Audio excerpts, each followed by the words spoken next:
Super Earth is exactly what Napoleon warned us about over 200 years ago. It might sound like a ridiculous comparison, but hear me out. To understand Helldivers, you first need to understand one thing. Everything is propaganda. The world of Helldivers is ruled by a government called Super Earth, and according to them, humanity has created the perfect civilization. A civilization which is built on freedom, prosperity, and democracy. Or at least, that's what they tell people, because in reality, Super Earth is one giant militarized machine fueled by endless war. Their entire ideology revolves around something called managed democracy, which sounds noble at first, but the deeper you look at it, the more horrifying it becomes. Citizens don't truly make decisions. The government makes them for the people. Everything is controlled, from information to media, education, military services, and even patriotism itself. And Helldivers, they aren't just soldiers, they are propaganda icons, a living symbol designed to inspire loyalty to Super Earth. That is why every mission feels so absurdly over the top. The dramatic music, the patriotic speeches, and the constant cries for democracy. But before we even talk about the story, you need to understand what Helldivers actually is, because on the surface, it looks like a chaotic co-op shooter about blowing up bugs and robots. But underneath all of that is one giant satire of fascism, propaganda, blind patriotism mixed with endless war and manipulated democracy. The entire universe of Helldivers 2 is built around something called managed democracy. Super Earth constantly tells its citizens freedom is absolute, humanity is righteous, the Helldivers are the heroes, the enemies are the monsters, and sacrifice is glorious. But when you take a deeper look into the lore, you quickly realize that Super Earth itself may actually be the villain, and this is what makes the lore so fascinating.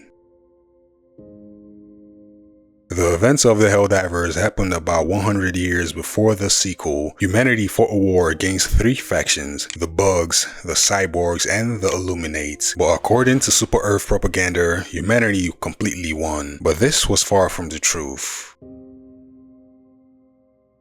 Terminids are giant insect-like aliens often called bugs. Super Earth claims they are mindless monsters threatening humanity, but the horrifying twist is humanity intentionally farms them. Why? Because their decomposing bodies produces a substance called element 710 or E710, and if you rotate that 710 upside down, it spells oil. You see, the entire war is basically fought because of oil and resources. Super Earth didn't merely just fight bugs, they industrialized them. They turned entire planets into bug farms to fuel humanity's expansion across the galaxy. But over time, the Terminids evolved, adapted, and escaped containment. And by the beginning of Helldivers 2 in 2184, everything started collapsing.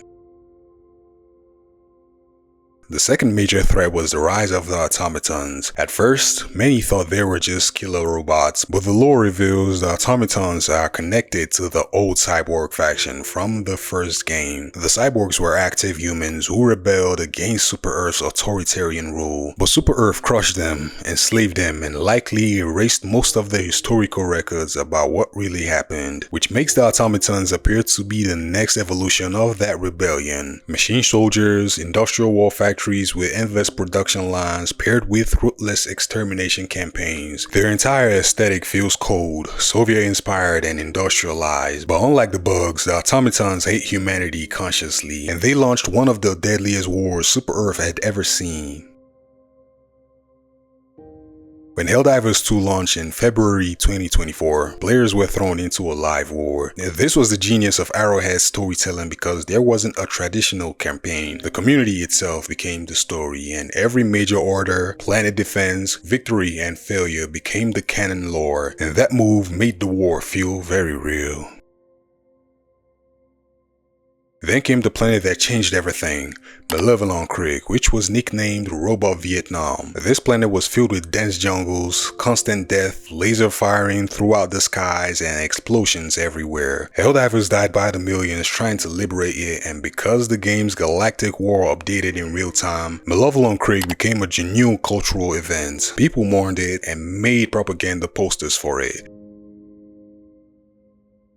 As the bug threat worsened, Super Earth introduced the Terminid Control System, or TCS. These were massive towers built across planets like Meridia, Fenrir, Turnin, and Urator Prime. The goal of these towers was simply to spread a chemical called termicide to exterminate the bugs permanently, and for a while it actually worked before the next disaster followed. The bugs actually adapted to this chemical, and instead of dying, they mutated. This chemical made their reproduction levels accelerate to ungodly levels, but there was one planet that suffered more than any other, and its name was Meridia. Meridia was transformed into something nightmarish, a super colony if you will, not just bug nest. The entire planet was one living hive. The ground itself was infested and the atmosphere was contaminated. Trillions of spores filled the world and towering biological growths covered the planet. At this point, it was beyond saving, and this is exactly what Super Earth wanted. Their solution created one of the greatest catastrophes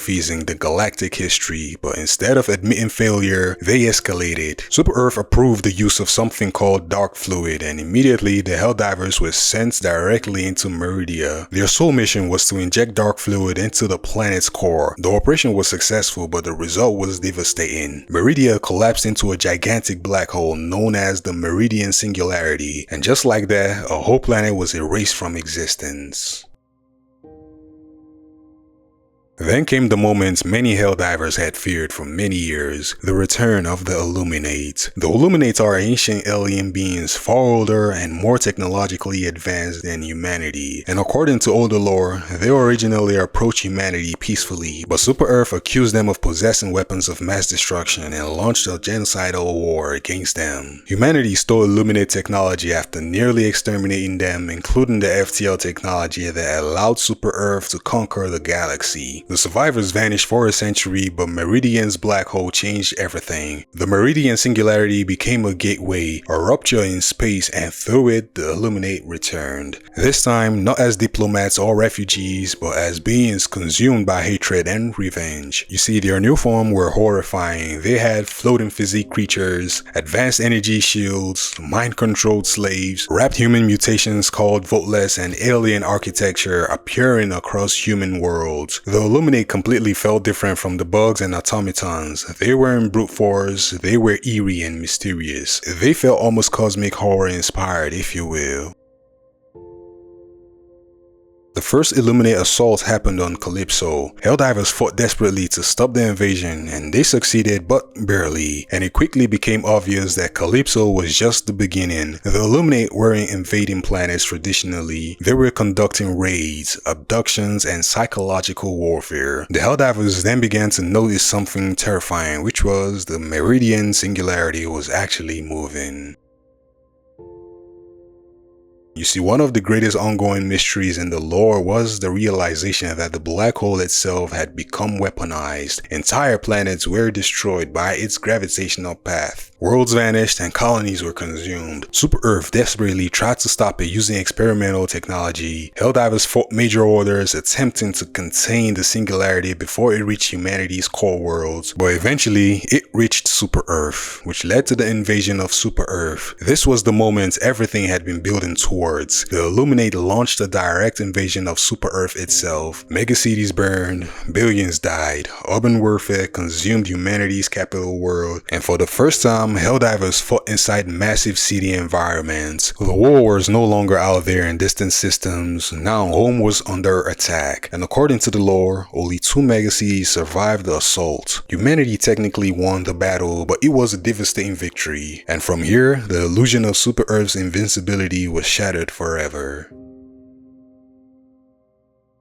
At one point in time, the voteless were humans, but now they have been transformed into mindless thralls. And this is where Helldivers 2 leaned heavily into horror, because suddenly the war stopped feeling heroic and Helldivers weren't just killing aliens anymore. They were fighting what remained of humanity itself. There are even community theories suggesting that many civilians from destroyed worlds were abducted and converted into Illuminate rather than killed outright, and that possibility makes the faction infinitely more are disturbing. So what is the real theme of the Helldivers? Underneath all the explosions and memes, Helldivers is really about the endless cycle of militarism. Every enemy in the game can arguably be traced back to Super Earth itself. The bugs were farmed for fuel, the cyborg rebellion came from oppression, the Illuminate were attacked first, and Meridia was humanity's own disaster. Super Earth constantly creates a catastrophe it later uses as propaganda to save humanity from. And yet, citizens continue cheering, continue enlisting, and continue screaming for democracy. And that contradiction is the heart of the entire universe.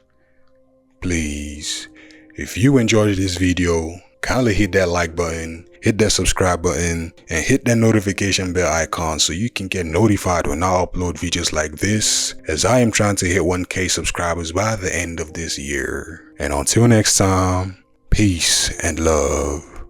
Incredible.